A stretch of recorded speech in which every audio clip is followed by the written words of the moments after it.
So next section, pressurization, it kind of continues with, under like ATA codes, it continues with environmental control systems, because pressurization is part of creating an environment that is safe and comfortable for the passengers, for the crew, for to operate the aircraft and that kind of thing. So it's covered under ATA Chapter 21. And you've seen I've blocked these together, right? Pneumatic and then environmental control and then pressurization. And the reason they are blocked together and kind of flow one into the next is they all build on one another. We talked about early on in the semester that systems on the aircraft are interdependent and require things. Well, the environmental control, the air heat and cooling packs, right? They require air from the pneumatic system. And then pressurization requires that pressurized air, but we can't put 400-degree air into the airplane. So it requires that temperate air that comes out of the packs as one of the three elements that make up pressurization. So as I mentioned, comfortable and safe environment for the occupants. That includes the operators as well as the people, as well as the passengers. But in order to have pressurization, we have to have three basic things. So the first is a pressure vessel. The second is a source of air. And the third is some kind of controlled outflow. Okay. So, and the simple concept is if you put more air into a container than you allow to flow out, the pressure is going to increase. Right? And so we can do that in our airplane in order to create an environment that's more similar to what we feel down here at ground level rather than up at 35,000 feet or wherever the airplane might be flying. So the first is our pressure vessel, and our high-strength fuselage is that pressure vessel. Now, the key here is, when I say high-strength fuselage, fuselages are designed to be loaded in tension, right?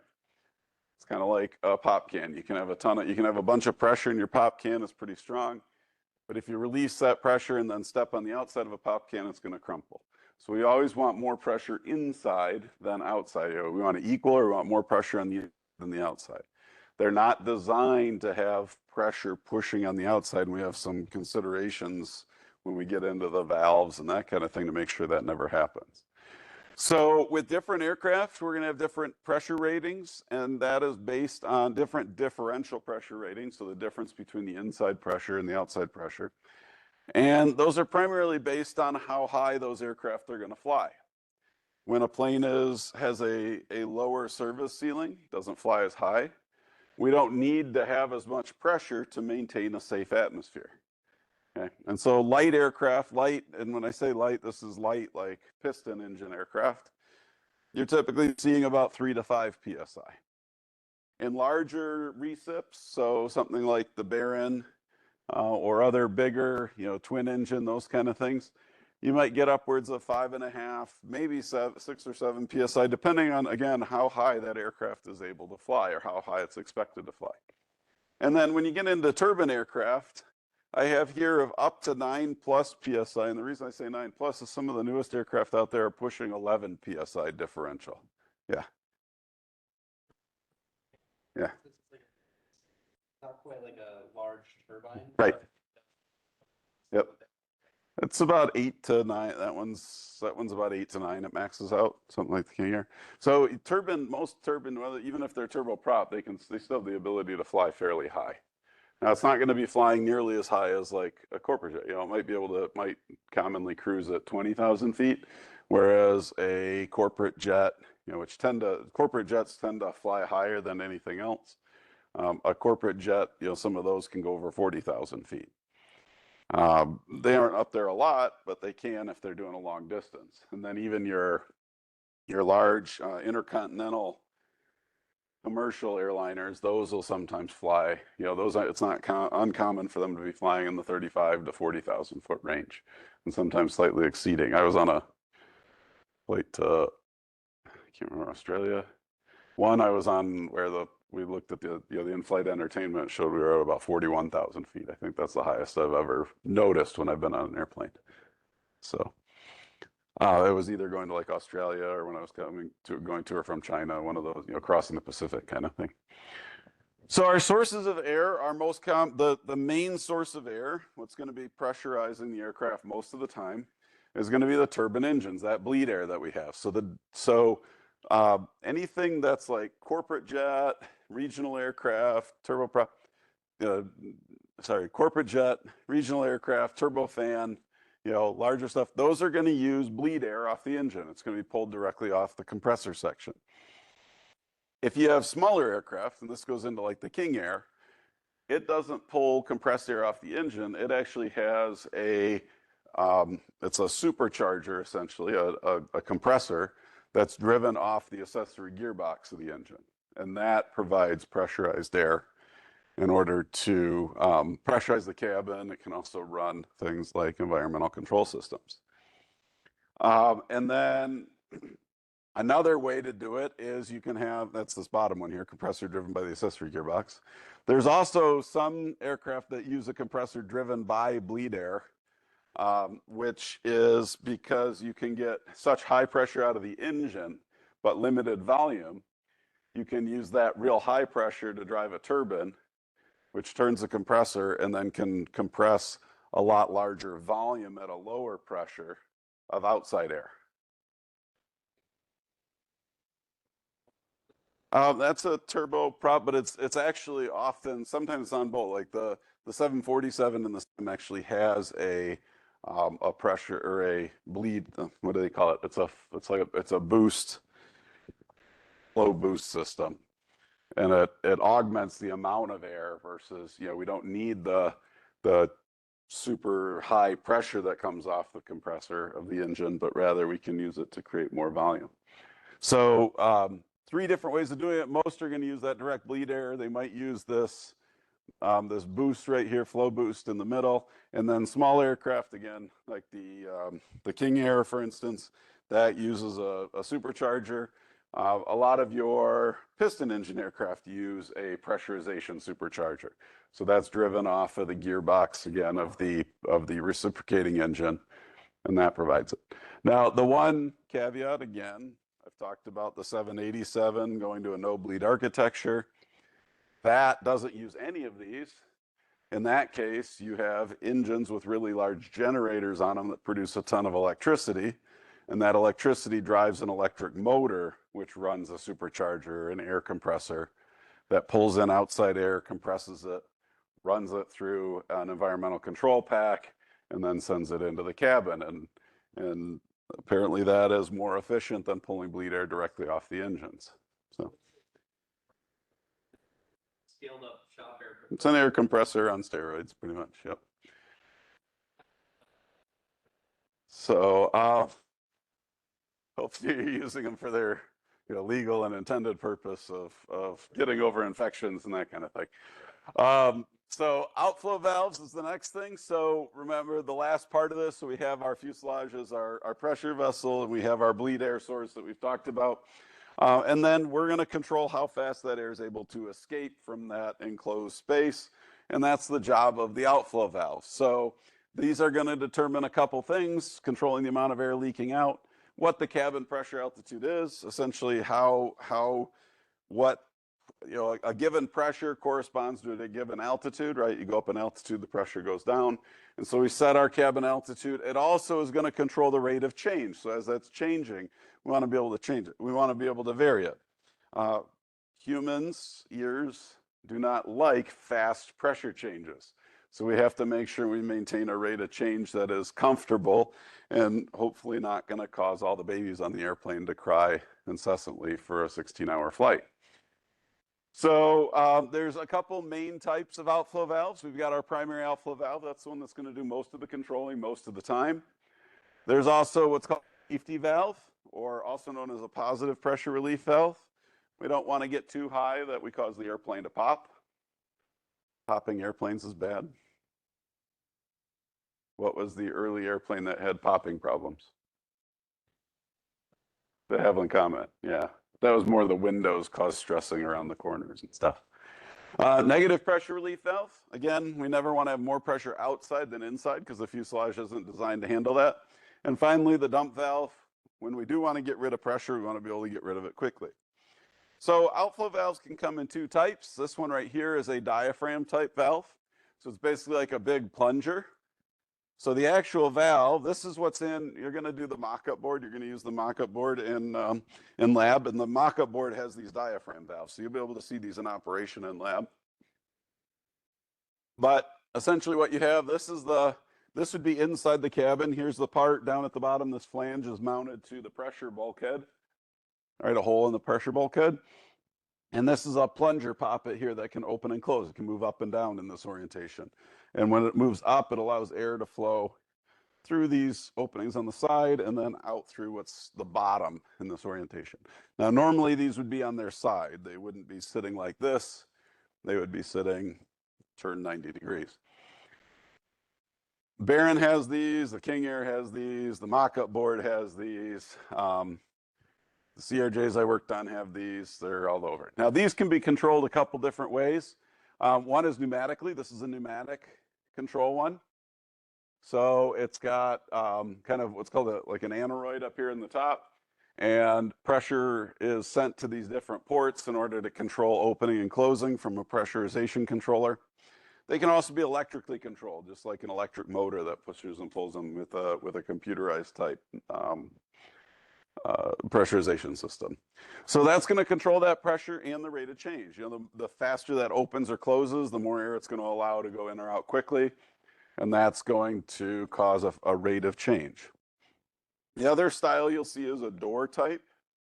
So here's an external view of a door type, and that's all it is. This one's actually got two doors that kind of, one goes in, one goes out, two halves. Boeing really uses a lot of these door type ones. You'll see them on Boeing aircraft. This 727 had these.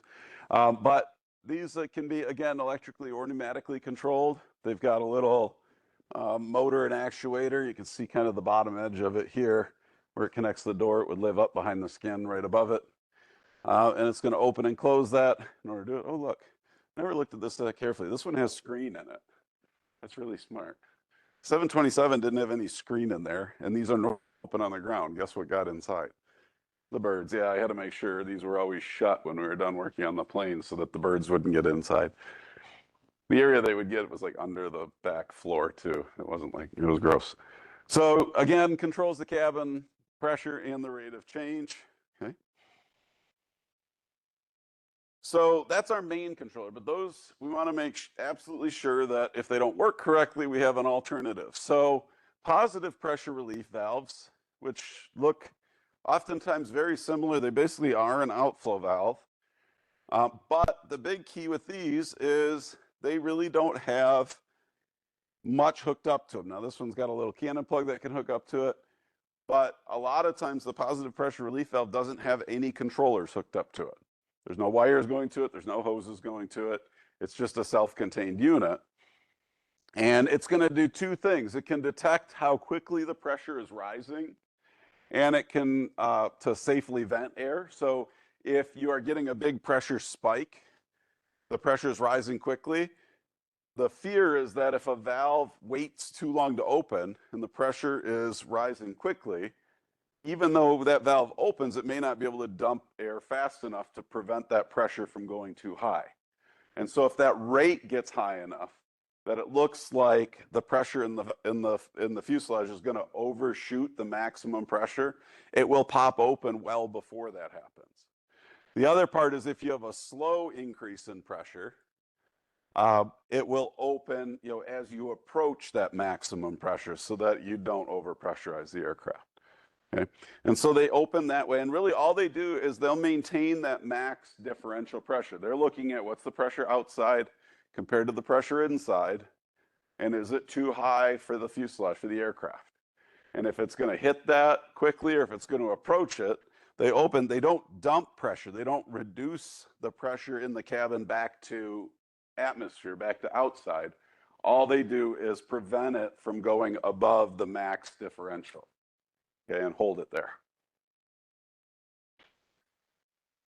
On the flip side, we also have negative pressure relief. And again, these are a valve that typically does not have anything go to it. You can see this is very simple. Here's the entire valve. There is nothing on the other side right here on this poppet valve. Same thing here, this little door. This is just a door with a spring-loaded hinge. It's a little plug door. And so in both these cases, what happens is if the pressure inside the aircraft goes below the exterior pressure, that air is able to push these open because again, there is nothing there holding them shut besides a little bit of spring force. The primary thing that holds them shut in flight is what? What's going to keep these from opening in flight? Positive pressure. Pressure on, in this case, pushing this way, it's going to keep this thing shut. You know, these little springs here are just here to kind of hold it there. But in flight, it's going to be pushed out. Same thing. This door is going to swing down. It's a plug door. If we look at a cross section of it, this is our, oh boy. No, let's try that one. That one works. That one works. Okay. So this is our fuselage. We look at a cross section. Here's our opening for our pressure relief door, negative pressure relief. Oh, my thing broke. That's cool. You have a hinge right here. And the door, and see the door has a flange that extends past that edge, right? So, and there's usually a little bit of spring force kind of pushing it shut, but not a lot. So when the plane pressurizes, that air pushes against the door. You got a seal here, this seals, okay? But if we get negative pressure, it's able to push that door open. And my door just bent backwards. It's able to push that door open and allows air to flow into the fuselage from the outside so that we don't get a negative pressure. Okay. Same thing with that big poppet, or that big poppet. Actually, those poppet valves usually are a lot smaller. They're usually about yay big around. Maybe, you know. Okay. Depends on the size. Small airplanes, you'll typically just have one of each. Large airplanes where you need to have a larger amount of airflow, they may put two or more. And it depends on the size. Even like the 727 had one of the door ones. It had the one that looks like that. And it was probably about that big. It was maybe a foot wide and 8 inches tall. And you could just, I mean, you could reach up and it didn't take much. You just reach up and hit it with your fingers and you could swing it open. Wasn't much there at all.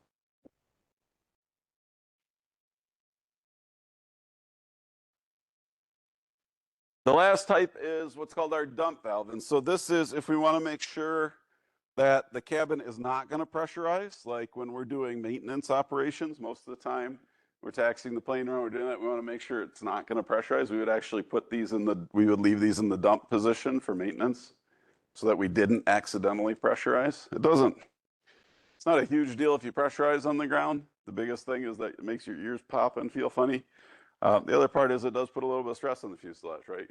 Each of those pressurizations, depressurizations is similar to like a cycle on the aircraft. Now it doesn't, typically you're not pressurizing to the same extent and you don't have the takeoff and the landing and the other stresses, but it does stress the fuselage, so you don't want to be doing it all the time. So the dump valve is designed to, not pressurize the airplane or make sure the plane doesn't pressurize when you don't want it to pressurize. The other time the dump valve can be used is to evacuate pressure. So if the plane is flying and we need to dump pressure for some reason, we can open the dump valve in order to do that. Why would we release cabin pressure in an emergency? Okay, so we're going to make the passengers very uncomfortable. What else besides the pressurized air? What else is it going to pull out of the fuselage if it's in there? Hazardous gas or smoke. So if you get vapor, like oil vapor, if you get smoke, you can open a dump valve in flight. Typically, you open some kind of a fresh air inlet, and it's going to, remember airflow front to back, top to bottom. Most of these dump valves are near the back, bottom of the airplane. That's going to pull any noxious vapors or smoke back and down, and it's going to clear the flight deck first and then hopefully clear the rest of the cabin. Okay. Yes, if you have one of those bathroom incidents that need a quick evacuation.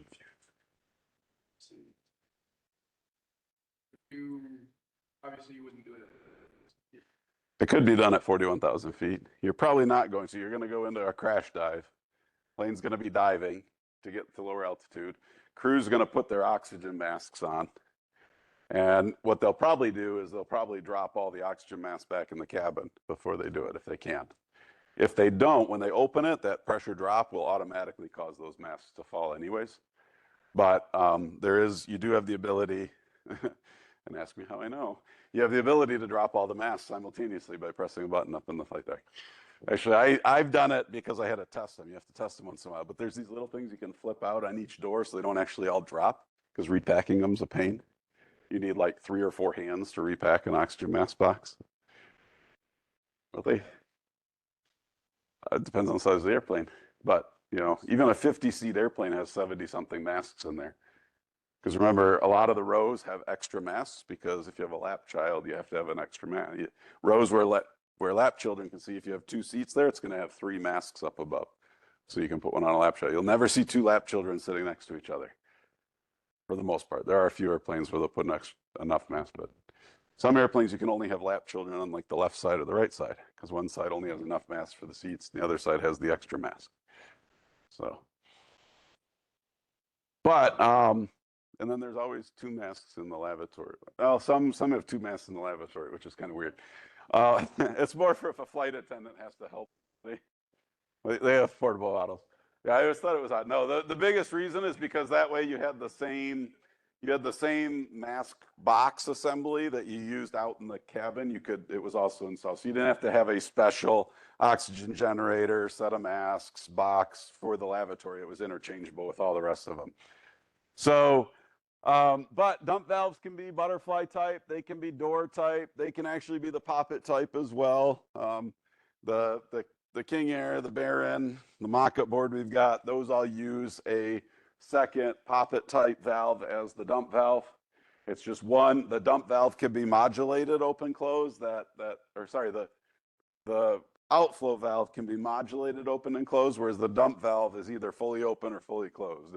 You either open it or close it. It doesn't have a modulation function to it. It's the same valve. It's just the way the pressurization controller interacts with it. Again, operation, electrical or pneumatic, and then you're going to release that cabin pressure. And like I said, in some cases, most of the time, the outflow valve also has the ability to be fully opened and serve a dump function. And so they kind of work together. You'll see on like the mock-up board, they're directly plumbed together along with the controller. One operating in that purely open or closed behavior, and the other one being able to modulate to control pressure. So if we look at kind of a diagram of where these things all live, here, at the back, we have our, well, here actually it shows the outflow valve a little further forward. Again, some aircraft, they put them in different areas, but air coming in from our packs, positive pressure relief valve here. You can see they've got power and stuff hooked up to the outflow valve, but there's nothing going to the negative or positive pressure relief valves back here, because those operate purely on their own based on what's happening with pressure. So there's that positive pressure relief valve. It does have an indicator that'll tell the crew if it's opened or operated. It can do some checks, like some newer ones will do checks. They can kind of do function checks and they have built-in test equipment. But they aren't going to control. You can't send a signal to the positive pressure relief valve typically to tell it to open. It just opens if that's the case. Here's that negative pressure relief valve, and then it's all going to be controlled by something like a cabin pressurization control system, computer, or any other, whatever the specific aircraft manufacturer names it. So here's the pressurization kind of control panel. Fairly simple. You typically have the ability. The crew has the ability to set the mode. We're going to talk about modes in a second. And a lot of them nowadays don't even have that ability. They kind of are, the modes are a profile of modes pre-programmed. You have the ability to let them run automatically, or there are, for backup, you often have the ability to manually adjust the valve positions in order to set that outflow rate, to set the pressure in the cabin. And so we have that. And then the one other thing you can set is, as part of the profile, letting the pressurization controller know what your landing altitude is. So as you descend, it can actually adjust the cabin pressure to kind of follow the descent to end up at the same level as the arrival airport. You know, we don't want to descend the cabin back to sea level if we're arriving at Denver that's at, you know, 4,800 feet or whatever. So then you'd hit the ground and all of a sudden you'd get this weird pressure bump thing going on. So you want your controller to get the cabin pressure back to whatever it is at your arrival airport. And so that has to be programmed in. Most of the time nowadays, that's in the ICAS system, tied in with like the flight management computers and those kind of things, take care of most of that function. But it used to have to all be manually done on older aircraft. So aircraft pressurization can be run in 3 different modes. Even though these are pressurized aircraft, they do often, or almost basically, they do all have the ability to run in an unpressurized mode. And so unpressurized mode is cabin pressure equals ambient pressure at the outside. The outflow valve is open, the dump valve is open. We're not building up any pressure inside the cabin. Okay, that isn't very often. Our airplane, the airplanes I worked on had this in the MEL. We could put the MEL, minimum equipment list. We could defer maintenance on the pressurization system and basically have a non-operative pressurization system and still fly the airplane. However, there was one big restriction on there. There were actually a couple big restrictions. Any idea what the restrictions were? What? Can't fly over 10,000 feet unless the crew wears oxygen. They can actually wear supplemental oxygen and go higher. Anyone else? No? What's the other big restriction? You think we could carry passengers in that mode? No. So you could fly the airplane without passengers or cabin crew. You couldn't, I don't believe you could have flight attendants either. I can't remember. I know you couldn't have passengers. So why would we have that MEL? Why would it be in our ability? What's that? What about maintenance? What are we doing? Instead of having to get a ferry permit, we could get the plane back to do maintenance. Getting ferry permits is a pain in the butt. Okay? And so they would often build in MELs like this that allowed us to fly the plane in conditions that didn't allow passengers. It was still safe to operate for crew, but it would allow us to fly it, say, from the middle of nowhere back to a maintenance base and not have to apply for ferry permits and go through that whole process. Because not only did we have to, like a ferry permit, you got to get the FAA to sign off, you got to do all that. But another requirement at most airlines is if a plane's being flown on a ferry permit, it has to have a check airman as the pilot. And not every pilot is a check airman. And so oftentimes a plane, if it broke down somewhere, there wouldn't be a check airman there. We had a plane, even in South Bend one time where we had a maintenance base, we had a plane that needed a test flight after having some flight control stuff done. It wasn't very often, but if you replace, like, say, both aileron controls at the same time, if you only do one or the other, you don't have to do any kind of a test flight. But if you replace both of them in the same maintenance visit, it has to have a test flight. The plane sat for almost 60 days waiting for a check airman to come to be able to take it on a test flight because a normal crew couldn't fly that plane until the test flight was done, and they had to be check airman. So it's handy to have that. We didn't use it very often, but we could fly in unpressurized mode. The other 2 modes, and these are, you know, I got them listed here, but typically a plane throughout, an airliner in particular, throughout the course of a flight will kind of change between these different modes. Because there will be times where it can run in isobaric, there'll be times it can run in constant differential. And a lot of that has to deal with when you reach a certain altitude, you've reached your max differential pressure, and so the cabin pressure is going to change with aircraft. So isobaric is we maintain a set cabin altitude as the aircraft climbs. So that means the differential pressure is changing as the aircraft climbs, right? As the aircraft continues to go up in altitude, the cabin may go up in altitude, but not nearly as fast. Your differential pressure is going to increase. That's isobaric mode. And then you get to a certain point where the cabin levels off, and even if the plane goes up or down a little bit, the cabin altitude stays the same. And that will work until the point where if a plane climbs high enough that that differential pressure gets too high, you've reached the maximum differential pressure of your fuselage, then we go into a constant differential mode. And that is where the max allowable differential pressure is maintained. But if the plane climbs at that point, the cabin altitude is going to have to climb as well. If the plane descends, then the cabin altitude can descend. And so, again, throughout the course of flight, you'll see these. So in simple terms, you get something that looks like this. Here's unpressurized. So we've got aircraft altitude in red, cabin altitude in blue. Differential pressure, you can see, is 0 the whole time. So differential pressure is given on the right, altitude's here on the left. Okay. Here is isobaric. So you can see that as we go, the pressure differential changes. Even though, like here, you can see the cabin, we're keeping it constant at, say, 6,000 feet. And as the plane climbs and goes up and down, the differential pressure changes with it, but it keeps the cabin altitude constant. Okay. Again, this is showing a flight where it's in that mode the entire time. And most flight profiles are going to be a combination of isobaric and constant differential. So here's constant differential. Now the cabin altitude is going to vary with aircraft altitude. And this will take place when we get to a point where we've maxed out cabin altitude. Now this one's not showing maxed out. Again, most airliners, max cabin altitude or PSI differential is probably going to be closer to 9 to 10, about 8 to 10, I guess. But here it's showing it kind of being held constant at 6, okay?